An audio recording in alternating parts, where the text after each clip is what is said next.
wanting to come back in. Yeah.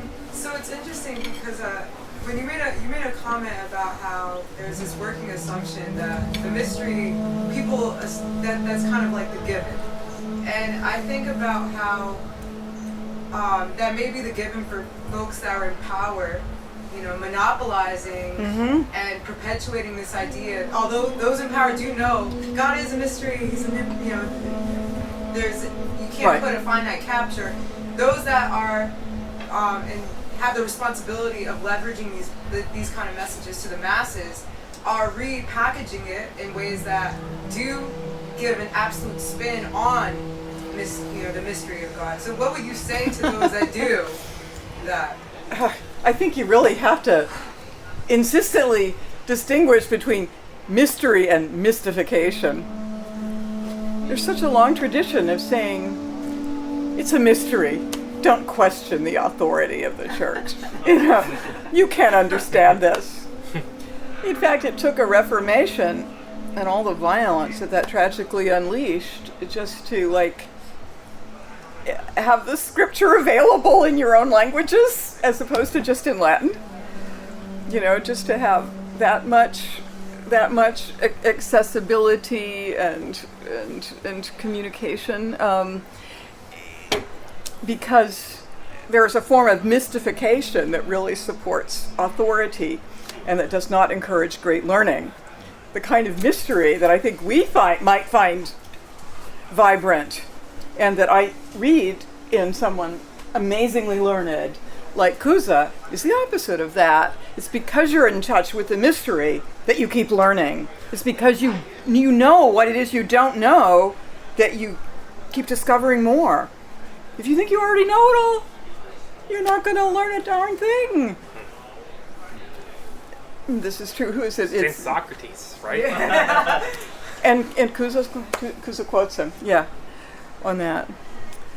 And now we can quote John Wheeler, who was really, I guess, the last great quantum physicist who died a few years ago. He was quantum physicist at Princeton, but he has that famous statement, which is, we live on an island of knowledge surrounded by a sea of ignorance. And the more our knowledge expands, the greater are the shorelines of our ignorance. Isn't that interesting? That's a great image. Yeah, but it pushes right against the know-it-alls of religion and politics and of economics.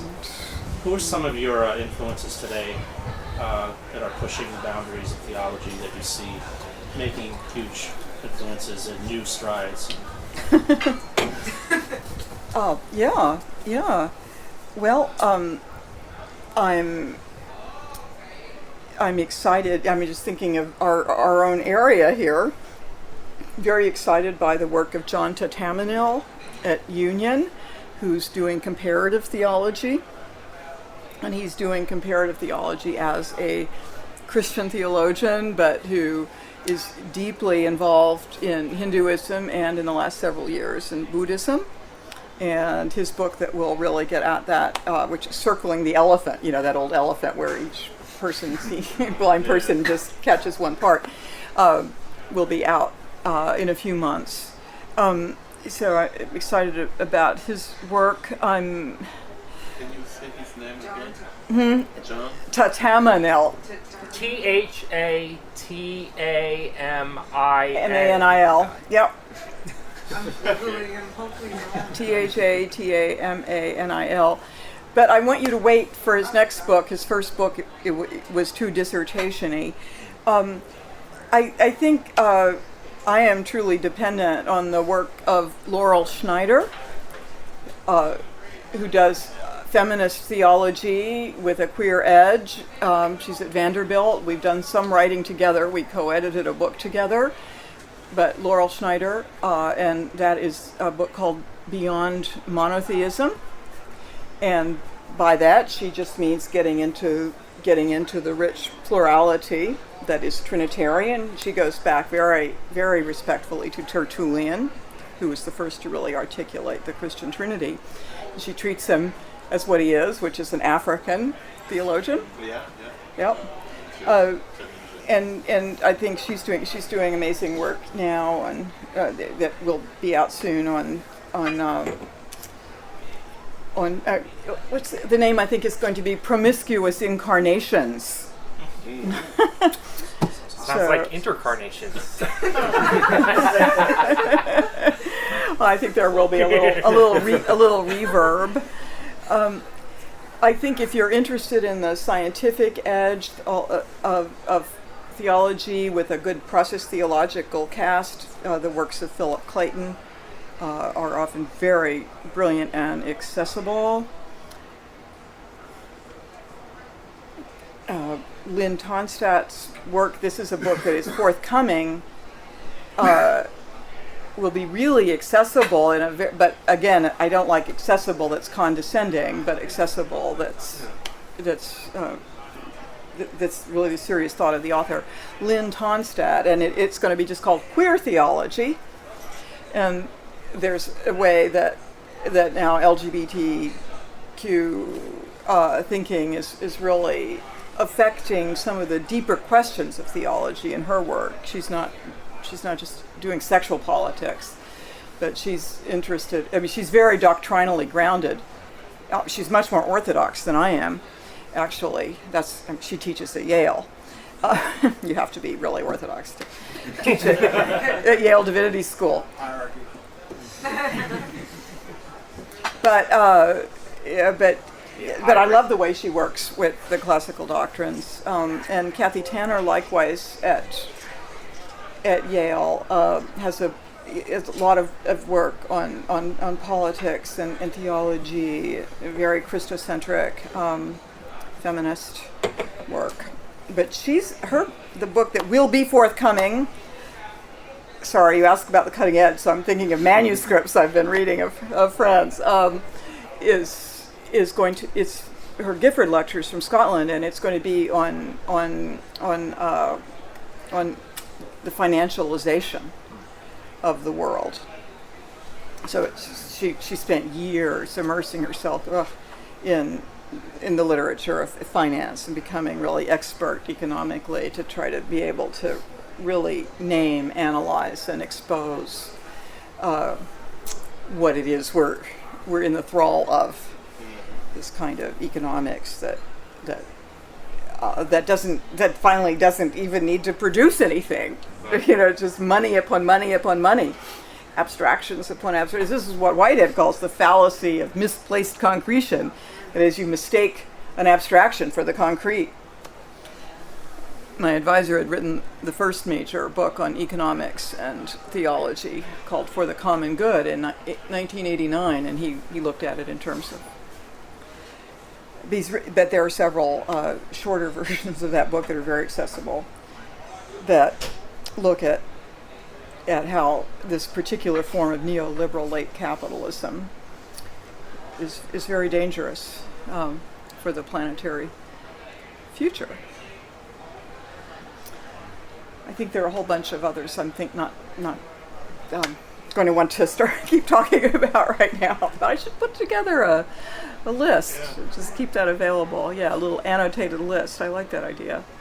Other thoughts? Seems all this stuff is coming out of the U.S., maybe Europe. I mean, is there much of this kind of thinking going on in China, Latin America, Africa? There is not much going on in China that's getting published by way of theology. There's a lot of activity on the ground. Some of it's Christian in meaningful ways. But Korea is incredibly alive with Christian... Korea, South Korea, of course, with Christian institutions. It's the most Christian nation in Asia. 40% Christian, and the major universities are all started by missionaries. And I spend time there because a lot of my students at Drew are from Korea. So I was just back for a week, and in October, which was interesting because it was early November, and it was like right before Trump was going to come. So I was able to march with a demonstration, and they asked me to speak. I think it's the first time in my life I actually spoke at a political demonstration. It's not my style. That was fun in front of the American embassy, or at least as close as the cops would let us get. And I was saying, I think when you come and you protest against Trump, maybe wave an American flag too, because he's really dangerous. They had all sorts of signs on the main streets of Seoul saying, "No silly Trump, no war." No silly Trump, no war. I loved it. But in terms of theological works, there were huge waves that came out of Latin America in the 80s and 90s, and that's a little quieted, but still the work of Ivona Guevara I just find indispensable for an eco-feminist Latin American liberation perspective, and Leonardo Boff for the combination of liberation theology with its strong revolutionary political hope with a Teilhard de Chardin cosmic mysticism that then also became very ecological. Nothing from the Vatican. Hmm? Nothing from the Vatican. Nothing from the Vatican. Oh, I think this Pope is sent from God. Yeah. Feminism aside, no, I'm a big fan of Pope Francis, and I wrote an essay on it. My old advisor, I love him. I feel very young for 65 because my advisor's still so vibrant and alive at 93. So that's a very fortunate thing. So I always feel like I'm still a student. It's a nice trick, so I thank him for staying alive. He's going back to China in October. He has 70 Chinese with him right now. He's behind the whole movement there are 30 centers for process thought in mainland China. So this is an effective process theology that's interesting and practical. They don't talk about God in China. They make connections to Confucianism and Taoism, but they mostly talk ecological civilization, which is a phrase that is in the Chinese constitution as part of their commitment. And it does seem like Premier Qing is perhaps seriously open to it, despite his dictatorial tendencies. Ecological civilization. So John Cobbe's been going over there and saying, please don't go the American way.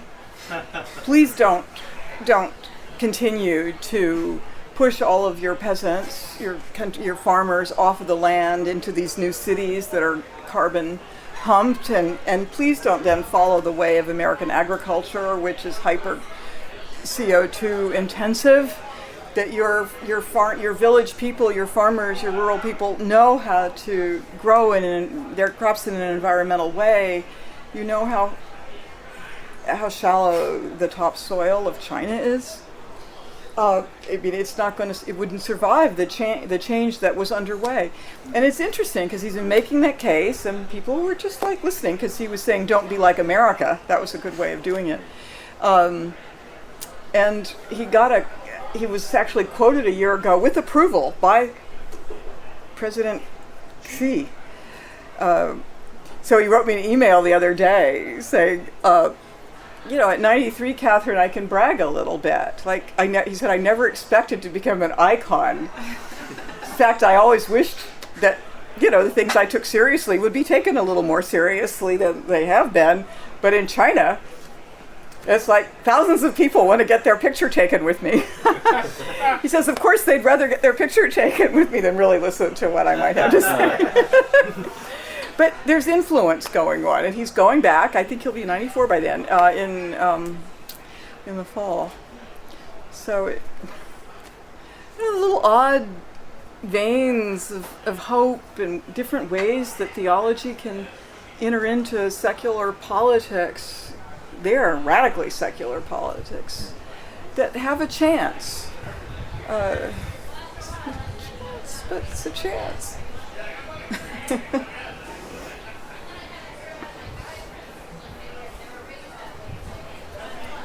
Yeah. Yeah, you speak to Africa, and I know you didn't mention Africa, but during my time in South Africa, I took a few like philosophy and theology courses at a university there. Oh, where was that? At the University of KwaZulu-Natal. Wow.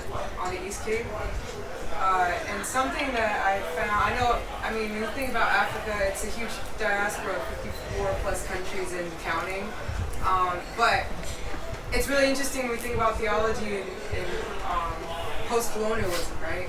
Because right now, Africans all over the diaspora, although there's a lot of tribalism and xenophobia that divides Africans, they're having a new theological identity, like post-colonialism, because you have to understand, like, theology was the driving force that instituted colonialism and ripped folks away from their land and all of this. So a lot of them are working on recreating theology with Christianity, with all of the theologies that they kind of inherited with the colonial process, but also infusing their own roots. So it's really interesting what's going on across the diaspora of folks that are like theologians from the diaspora that are working on creating this new era of thought that is autonomous to folks that have been colonized. I think this is really important. So, one theologian I feel quite close to now is from Uganda and Congo. He's a Catholic priest, Emmanuel Katongole. So here's someone I'll recommend the books of. And it's Katongole, Katongole. And his he writes a lot, but he's not in Africa, it's the diaspora. He's a professor at Notre Dame. And his most, I think it's the most recent book. There's another one coming out, but it is Born from Lament, and it's a theology of hope for Africa. And he goes back and spends every summer in Uganda, Rwanda, Congo, where there are levels of just unbearable trauma that people have survived, and he works in the camps. Uganda's come to a very different place, very welcoming of immigrants, for instance. So a lot has changed, but there are populations that have gone through unbearable horrors. But his book just so beautifully weaves together stories from contemporary Africa, stories, characters, and a lot of like popular music, but also newly written church hymns to show that there's a tradition of public lament that is deep in Africa. It precedes Christianity, but then it comes into into the art forms and the songs and the lyrics, and he shares a lot of that. And and there's songs, even a church song that shares what it's like to, as a 12-year-old, watch your mother raped in front of you and then be given a gun and said, either you shoot her or we shoot you.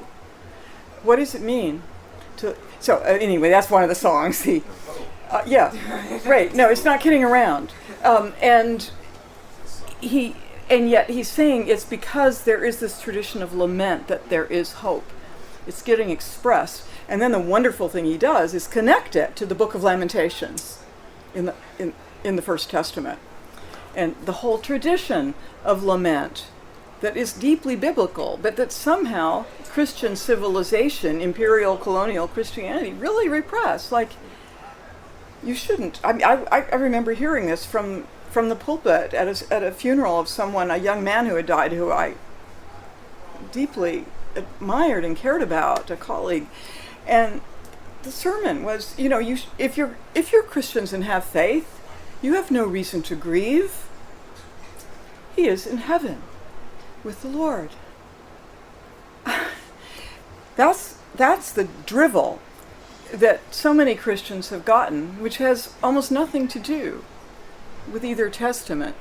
Anyway, Katongo, I guess, right at that. and shows then the political theology implicit in this work of lament and hope.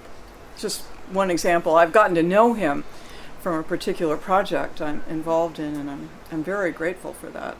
We had a conference on Africana Studies and Religion a year ago at Drew in our transdisciplinary theological series. The next one will be political theology in March. Please come. But yeah, there was rich discussion around this. I think there is a discourse in which, and my colleague Kenneth Noir from Ghana is strong in it. I mean, there is a way in which it's appropriate to say that anyone who has ancestry that is claimed ancestry that comes from Africa can then claim to be part of the African diaspora, and that's not necessarily a matter of unity, but at least of some kind of alliance, some kind of solidarity. But it's bottomlessly complex. But that's a big part of the problem, is just getting that point made that you made, just the sheer complexity of it. Because what racism does is totally simplify, right? Everything is white and black. What could be simpler? And it's belying that really threatens the whole system that is now sovereign. Yeah. And a word for those of us who visit the dissolute, visit that nihilism. I mean, so we sometimes go there, guys. In our group, we sometimes visit that. There's those days. Sometimes visit the... Yeah, when we just feel like it's all falling apart, and when there's nothing left to hold on to. Yeah. We visit that. We go Good. there.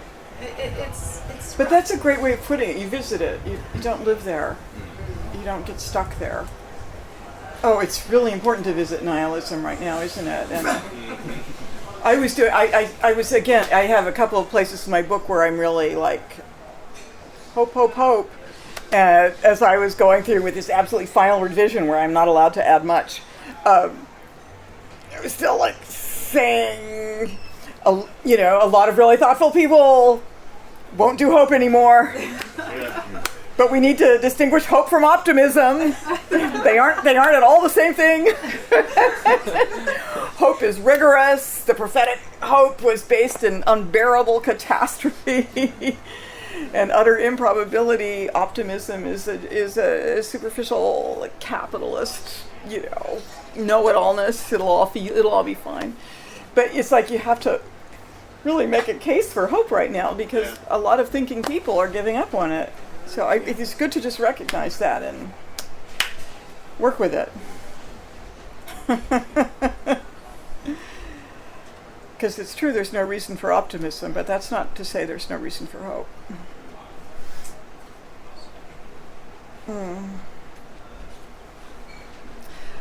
I'm really enjoying all this conversation, these questions, but I bet there's some other thoughts that they don't have to be organized, or they don't have to be questions. They could be comments. They could be outbursts. They could also be silence. Transgressive. I have a question. You mentioned before about your kind of like view of apocalypse and stuff. Would you be willing to elaborate a little bit more on that at all? Just a little. How much time do you have?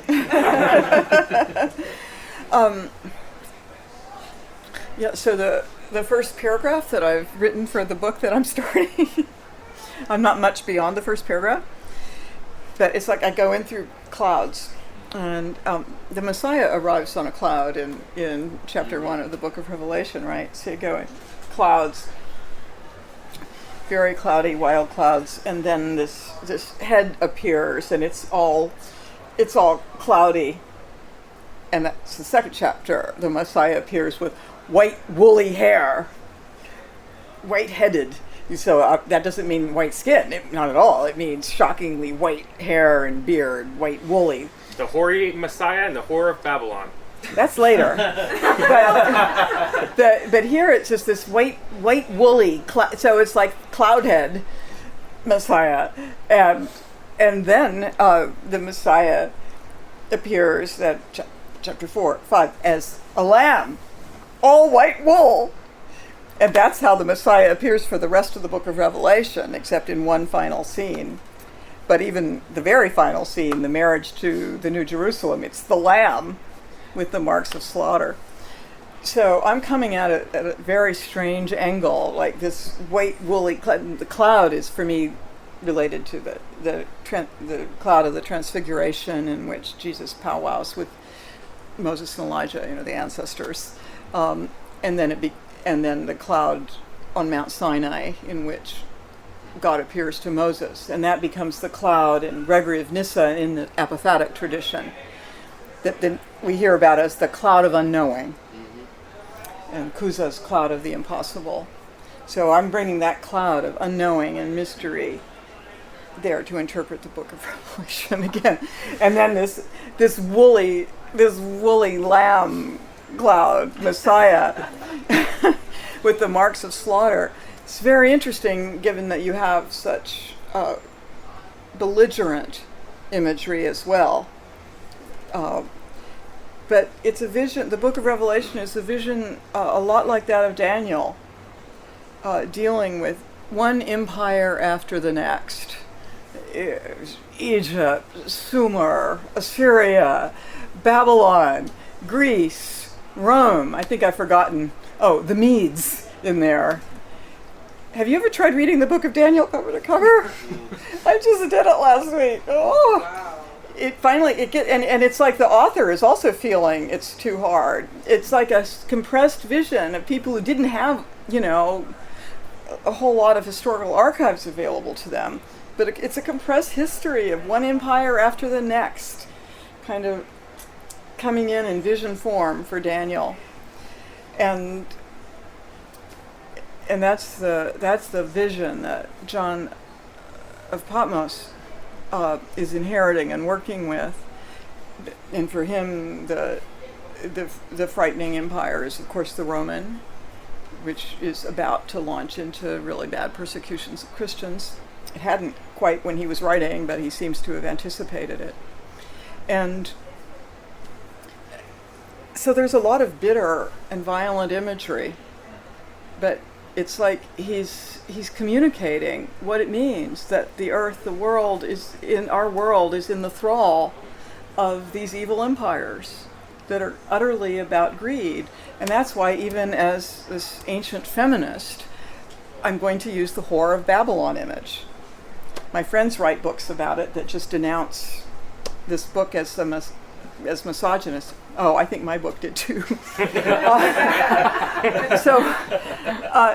The whore, because we don't use whore language that way anymore. It's terrible. But in its context, it's the most insulting thing you could say to the empire. And Babylon, the Whore of Babylon, is code for Rome, and the code is very clear. The 7 hills is very clear. So it is understood by scholars on the whole to be the most explicitly anti-imperial text of the ancient world. And I don't think we get that, because we so much get the apocalypse through fundamentalism and its own kind of weird imperialism. I mean, and it was really apocalyptic fundamentalism that merged with the political right under Reagan, and it launched a whole new stage of American imperialism, right? So it's the most deformed book of all time. But my interest here is in saying, we can't forget how badly it has been abused and used. It's also the source of all the Western revolutions. There are 3 volumes by the great East German Marxist. He had to flee East Germany for his life and ended up in West Germany, in Tübingen, because he wasn't quite Marxist and atheist enough. But he's a Marxist atheist. And in his 3 volumes, he shows that all of the Western revolutions, democratic, ours, in France, and then the different socialist revolutions, he shows they're all coming out of what he calls the Christian social utopias that are apocalyptic. They all use apocalyptic imagery. So I studied that in my 1996 book, and like the early women's movements, the suffrage movements, emancipationist movements, they're all using all kinds of apocalyptic imagery. What was that German's name? Ernst Bloch, B-L-O-C-H, and it's the principle of hope. That's the scholar that Moltmann draws from in his book on hope, right? It is, because Bloch was given refuge and a job in Tübingen while Moltmann was a young theologian there. So his theology of hope is very much drawing from Ernst Bloch's Marxist atheist, but all too biblical principle of hope. I mean, it's much too biblical. That's why he had to flee from East Germany. But so to get that it's not just reactionary movements that draw on the Book of Revelation. It's all the revolutionary movements, that see things as coming to a great and somewhat catastrophic struggle of a climax in order to come into the New Jerusalem. It's not nice. That's not the point. It's saying something about the history we've had. And the reason I've wanted to dip back into it now so deeply is because the other thing about it, in addition to its anti-imperialism, is this. It's a very ecological book. It's very specific. Like when the seventh seal is opened, you know what happens? I mean, it's 1/3 of the trees of the earth burn, and 1/3 of the grass of the earth burns. We've already done that. And then, next verse, 1/3 of the life of the seas dies. A great burning mountain falls into the sea and poisons 1/3 of the sea. It's a great burning mountain. Well, I don't think the book of Revelation is predicting anything. That's not what prophecy does. It doesn't predict the future. The future isn't set. It's open. But it reads patterns. It intuits patterns. And I'm hearing intuitively something like, there's this heat. There's this warming. There's this wrong, fiery warming. And the mountain is falling into the sea. Well, yes, the glaciers are falling into the sea. And they're going to drown out our coastlines. And we're going to have hundreds of millions and of refugees. Rome was a republic that turned into an empire. Yeah. And then, not too long after it turned into an empire, the emperor became a madman. Let's keep drawing parallels. Let's keep going. Right, and Caligula, right. Yeah, the parallel. So, but I don't want to become a fundamentalist here and say, no, it wasn't all those other periods where everyone thought the Book of Revelation could be applied. It's my period that John thought from my ecological, social perspective. I don't want to make that mistake, so I'm going to keep saying every other sentence in my book. I'm not saying he predicted this. I'm saying there's a really interesting resonance. It's like what he was intuiting, what he was reading, was that this kind of imperial power that locks in the world is fiercely greedy as well as cruel. And that's the Whore of Babylon, right? It lists out, about 15 luxury cargo items. I mean, it's great detail. Because the merchants of the earth and the sea merchant captains of the earth all wail and cry when the Whore of Babylon burns. They're all mourning, and then John lists out the products that they were shipping around the world. It's so specific economically. The gold, the silver, the purple dye, the olives, the olive oil, the wine, the slaves. He lists it. It's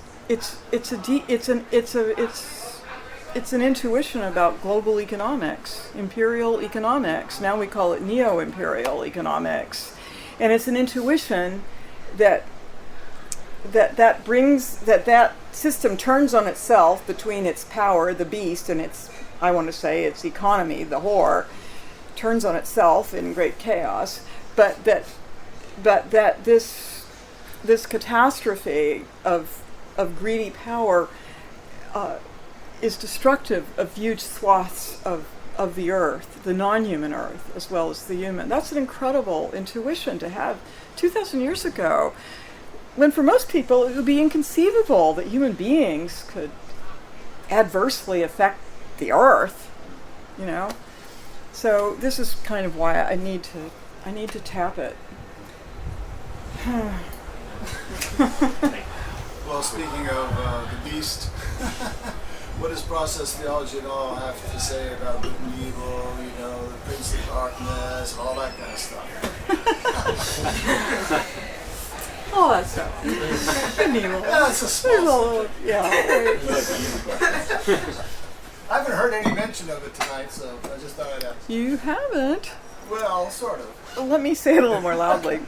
Yeah, I mean, certainly process theology does not have a simple dualism of good and evil. It understands that that human beings are extremely complex creatures, and that our good is going to be inflected with self-righteousness and greed and evil, and our evil is going to be partly generated by understandable motives. So, right, it understands that we're all complex morally, and none of us are pure. But in process theology, God is the lure to the good. It's different in that way, say, even from Paul Tillich. Paul Tillich, who was a great theologian of the mid-20th century, and where you have a kind of relative, where God is, as with much theology, beyond good and evil, and that can create a great sense of depth and get us free of our moralisms. But this is different. I mean, with process theology, God is really luring for the greater good. So God is offering possibility to each of us each moment in process theology. Now, sometimes I don't like the way it gets. It's almost like God is sending a little memo to each of us. It's not like that, but it's like the spectrum of possibilities that are in this primordial aspect of God are enmeshed relevantly in each of our moments of becoming.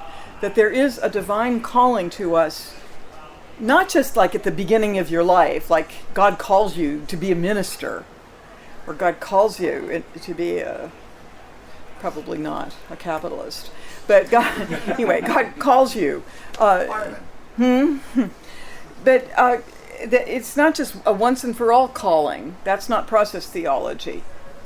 It's that God is always calling.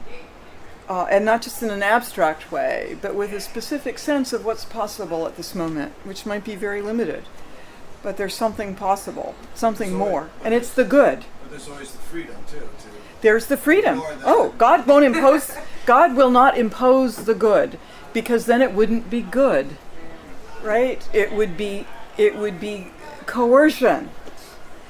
If it's not a freely embraced good, how is it good? So is there any thought to the source of our wanting to go away from that and delve into power Satan and all? Evil? Where's that come from?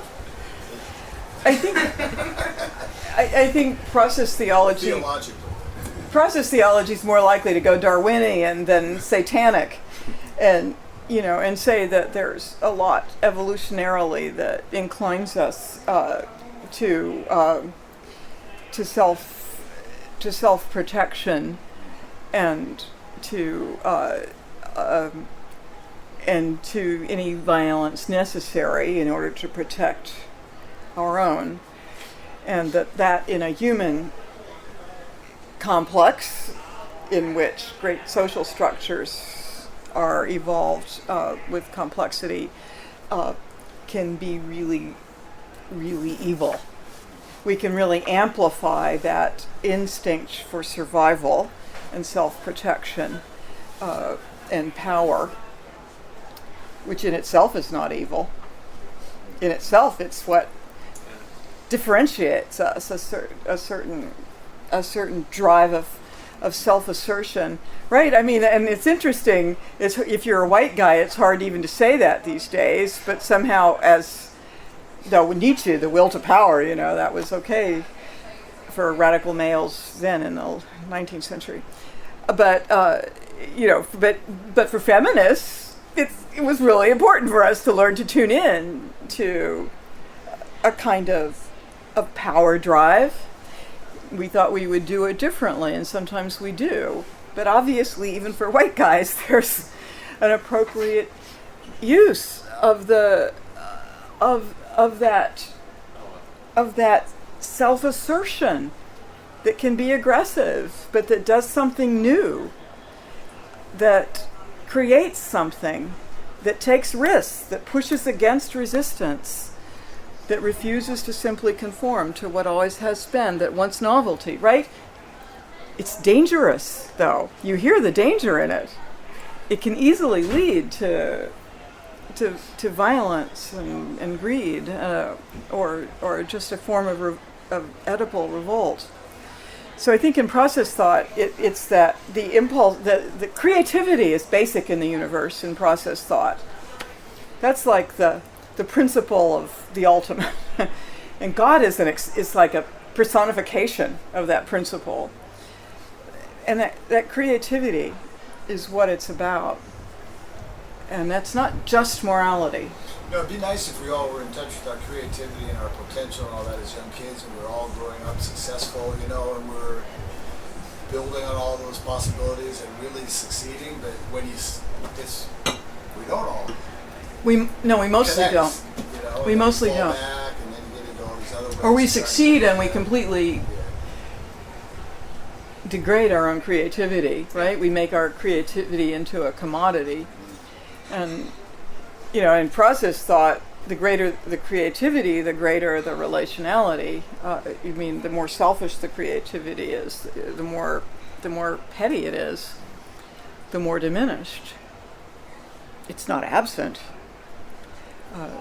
But a great creativity is a world-transforming creativity. But isn't there a necessity for that great creativity to cultivate a certain solitude that is not simply just merging with our relations in a very obvious way, right? Yeah. Oh, I think that's crucial. I mean, it's because we're so relational that we need a lot of solitude. I mean, in the Myers-Briggs, I'm a quite extreme introvert, if I know about this. But it's because our relationality is intense that we need solitude in which to discern it, to discern between relations, to enrich the relations. If we don't have solitude, we have nothing to offer relationally. We just get canceled out. We just become homogenized. And that's the danger with relationality. But it's a misunderstanding. That's when relationality gets mistaken for homogeneity, for uniformity, for like just being one. Relationality is much more difficult. It's negotiating all the differences, and to do that, you need to grant yourself that solitude, even in the midst of a group like here. This is an interesting kind of group because you all have time to be silent and reflect. I have a little less, but I accept that as my burden tonight. But my cross to bear. But, I mean, there's a luxury about discussions where you can be a little solitary in your reflection and then come out of that space. And of course, I do too. I'm on a research leave right now, as I mentioned, so I'm having gobs of solitude, and I'm coming out of that. But I think this is something we really need to help get out there, because, a lot of times more progressive, politically responsible views are, all about community and sociality, and they forget that without a real attention to solitude and to difference, the collectivity goes stale fast. Thank you so much, Dr. Keller. Really appreciate it. Well, this has been a great discussion for me. One of my favorites in recent history. Thank you. You're awesome. And I'd love to come back. Maybe we'll talk about my new book when it's out. The Absolutely, we'd love to have you. Political Theology of the Earth. It'll be out in So